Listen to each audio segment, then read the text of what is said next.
بسم اللہ الرحمن الرحیم۔ جیسے جیسے قربانی کی عید قریب آ رہی ہے تو لوگ قربانی سے متعلق مسائل پوچھنے لگے ہیں۔ قربانی کا نصاب کیا ہے، کس آدمی پر قربانی واجب ہے؟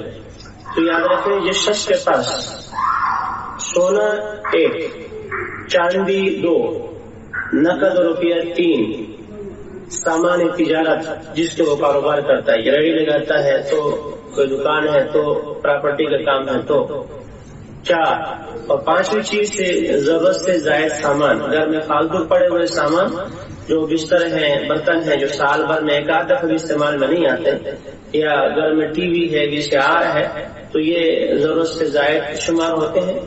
ان سب کا مجموعہ یعنی 5 چیزوں کا، سونا، چاندی، نقد روپیہ، سامان تجارت اور ضرورت سے زائد سامان، ان سب کا مجموعہ اگر 52.5 تولہ چاندی کی قیمت کے بقدر ہے تو اس شخص پر قربانی واجب ہے۔ 52.5 تولہ چاندی کی قیمت آپ بازار سے معلوم کر سکتے ہیں، تو اگر کسی شخص کے پاس اتنی رقم موجود ہو تو اس پر قربانی واجب ہے۔ اور قربانی انسان پر اپنے اوپر ہی واجب ہوتی ہے، تو اگر کوئی مالدار ہے تو اس پر اپنی قربانی واجب ہے، اپنے اولاد کی طرف سے واجب نہیں۔ اولاد اگر وہ مالدار ہے، صاحب استطاعت ہے، وہ بھی اگر اس نصاب کے مالک ہیں تو ان پر الگ سے قربانی واجب ہوگی، لیکن باپ کے ذمے اپنے اولاد کی قربانی واجب نہیں ہے۔ نہ والد صاحب مالدار ہوں تو اولاد کی قربانی اس پر واجب ہوتی ہے۔ جیسے صدقہ فطر میں ہوتا ہے کہ والد اپنی طرف سے بھی صدقہ فطر ادا کرتا ہے اور اپنے نابالغ اولاد کی طرف سے بھی صدقہ فطر ادا کرنا والد کے ذمہ واجب ہے، لیکن قربانی میں ایسا نہیں ہے۔ قربانی صرف اپنی طرف سے ادا کرنا واجب ہوتا ہے، اور چھوٹے بچوں پر تو قربانی واجب ہی نہیں ہوتی۔ جو بڑے بیٹے ہیں اگر وہ مالدار ہیں تو اپنی قربانی ان پر واجب ہوگی، والد کے ذمہ واجب نہیں ہے۔ اس سے متعلق 2 مسئلے اور بھی ہیں۔ بہت سے حضرات جن پر اپنی قربانی واجب ہوتی ہے اور وہ اپنی قربانی کرنے کی بجائے اپنے والد صاحب کی طرف سے، والدہ کی طرف سے یا کسی اور کی طرف سے قربانی کرتے ہیں ایصال ثواب کے لیے، یہ طریقہ ٹھیک نہیں ہے۔ جس پر قربانی واجب ہے پہلے اپنی قربانی ادا کر لے، اس کے بعد اگر توفیق دے اللہ تعالیٰ تو اپنے والدین کے نام پر اور رسول اکرم صلی اللہ علیہ وسلم کے نام پر قربانی کرے، بالکل ثواب ہے، بہت اچھی بات ہے، لیکن پہلے اپنی واجب قربانی ادا کرنا ضروری ہے۔